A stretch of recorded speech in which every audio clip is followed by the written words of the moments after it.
Eu até queria fazer uma pergunta para vocês duas que estão na clínica ali, direta, na linha direta com a paciente.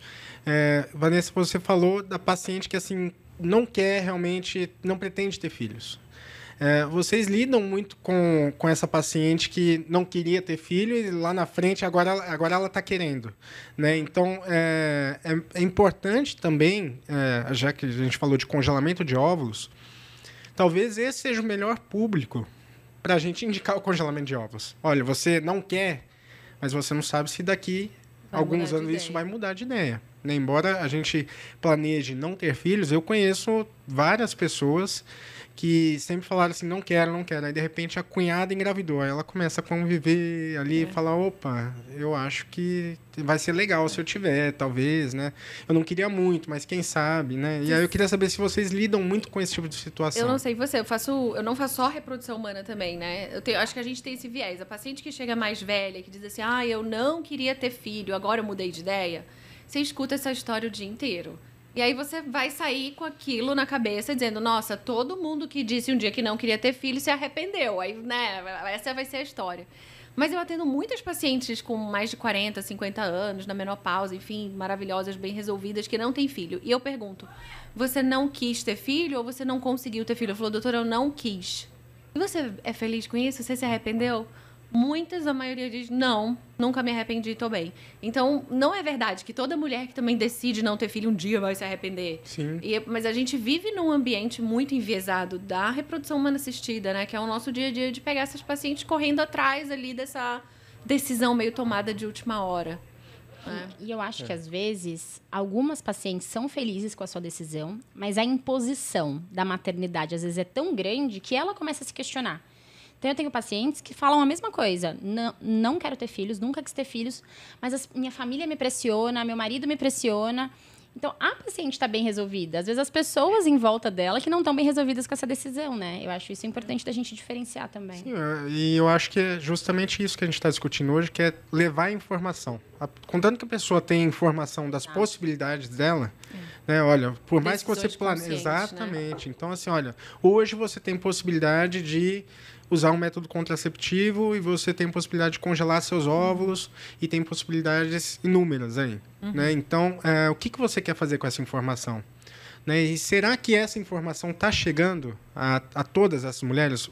Todos os ginecologistas dão essa informação, essas possibilidades, levantam essa questão, essa bandeira do planejamento reprodutivo? Né? Eu acho que é muito importante trazer isso à tona porque eu tenho a impressão que não.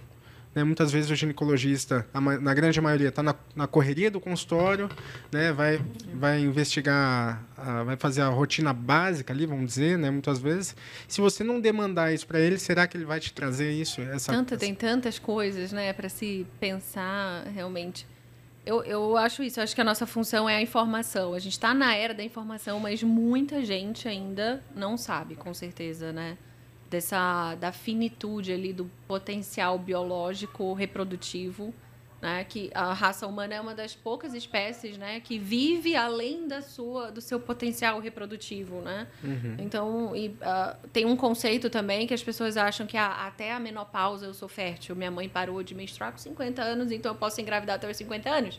Essa fertilidade costuma acabar uns 10 anos antes, as pessoas não sabem disso. Né? Tem um estudo interessante que eu acho que foi feito em algum país nórdico, Suécia, assim, enfim, com estudantes de nível alto de escola, era um tipo de pós-doutorado, doutorado, assim, pessoas bem escolarizadas, né? E aí eram várias perguntas, e uma delas era do tipo, quantos filhos você quer ter? E aí muitos respondiam, eu quero ter 2, 3, 4. Aí perguntavam, e com quantos anos você acha que você tem que começar a formar a sua família? A média começava a dizer, Olha, 37... Boa. 38. Pensar em Como começar. você vai começar a ter 4 filhos com 37 anos de idade? Exatamente. Porque isso é uma outra Exatamente. história do planejamento familiar também. A gente está aqui pensando, vou ter filho ou não vou ter filho? Não sei se você tem filho, Amanda. Ainda não. Tá. É uma boa, né? Minha irmã, ela pega no meu pé quando você tem filho, não. Você tá... Ainda... Vanessa, fala ainda não. Porque o universo... Ainda não. Mas a gente fica pensando, puta, eu quero ter filho ou não quero ter filho? Mas você quer ter 1 filho, 2 filhos, 3 filhos, ainda tem o tamanho da sua família.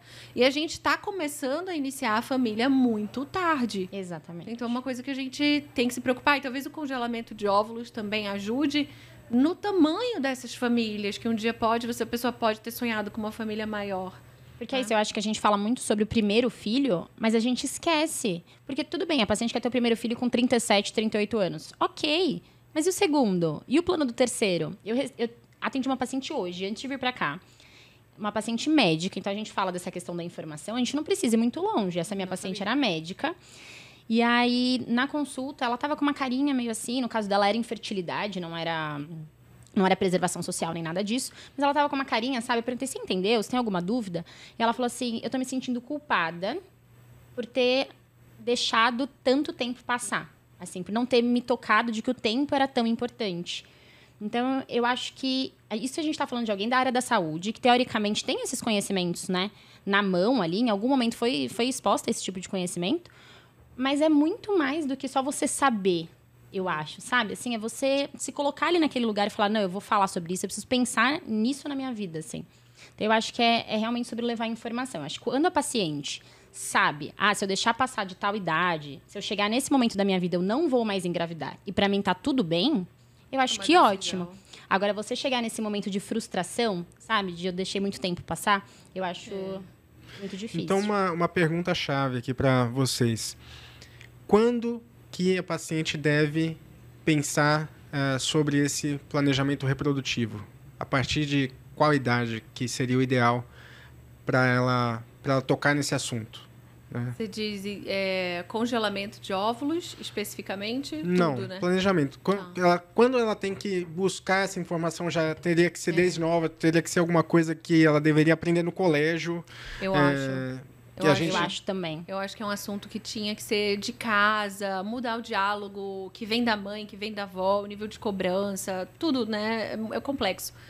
O que eu acho, e eu falo muito com ginecologistas, alunos, enfim, também é assim, a gente pensar em infertilidade o tempo todo na vida da paciente. É um olho no peixe, outro no gato. Ela está falando de um DIU da pílula, você está de olho na idade, em quanto tempo ela vai ficar com aquele DIU, quantos filhos ela quer, se ela já tocou no assunto. Porque quando a gente fala em preservação de fertilidade, ou, por exemplo, evitar uma infecção de clamídia, né, com o uso de um preservativo ou coleta de exames nas adolescentes, nas mulheres jovens, tratamento precoce, eu vou evitar uma das principais causas de infertilidade, que é alteração tubária. Fazer o diagnóstico de uma endometriose, controlar uma endometriose, também qualidade de vida e estilo de vida, e preservação da fertilidade, vacina do HPV, correção, o tratamento precoce de um câncer, que, por exemplo, eu sou de Manaus, lá é uma endemia, né? Assim, uma região endêmica de câncer de colo. Então, quantas meninas não perdem o útero lá, mulheres jovens, por causa de um câncer? Você está encerrando o potencial reprodutivo dessas mulheres, sabe? Então, ao longo da vida, eu acho que a gente está o tempo todo tendo oportunidades de falar e pensar e preservar a fertilidade dessas pacientes com várias ações, assim, de... Não só o congelamento. Não só o congelamento. E aí você chega no momento do congelamento, né? Ela está entendendo que os planos dela tem que caber, talvez, ter filho. Se não couber ou se ela tiver alguma dúvida em algum momento, ela tem a oportunidade de fazer um congelamento de óvulo e ganhar um pouco mais de chance, ganhar um pouco mais de tempo, né? É uma arma para ajudar, um plano B ali no congelamento. Então, ideal mesmo, Bernardo, é que essa pessoa esteja sendo acompanhada. Um ginecologista que saiba o risco de menopausa familiar que essa menina tem, risco de alguma doença, alguma coisa ovariana, tá o tempo de olho. Porque eu posso falar para você, vá congelar óvulo com 34 anos. Mas se a sua mãe tem uma história de menopausa com 35, você vai chegar lá com 34, se você for um fator genético, você tiver dado isso, você vai ter uma reserva extremamente baixa, talvez seja tarde. Sim. Então, conversar desde cedo sobre isso, mesmo que não seja para você, entendeu? Mesmo que você diga... E adolescente, você vai dizer, uma menina de 25 anos vai falar sobre fertilidade? Jesus, ela não quer falar nada com nada, né? Ela só quer não engravidar, ela só quer um DIU. Ela fala com 25 anos, eu casei cedo, 25 anos eu tava casando, já tava, né...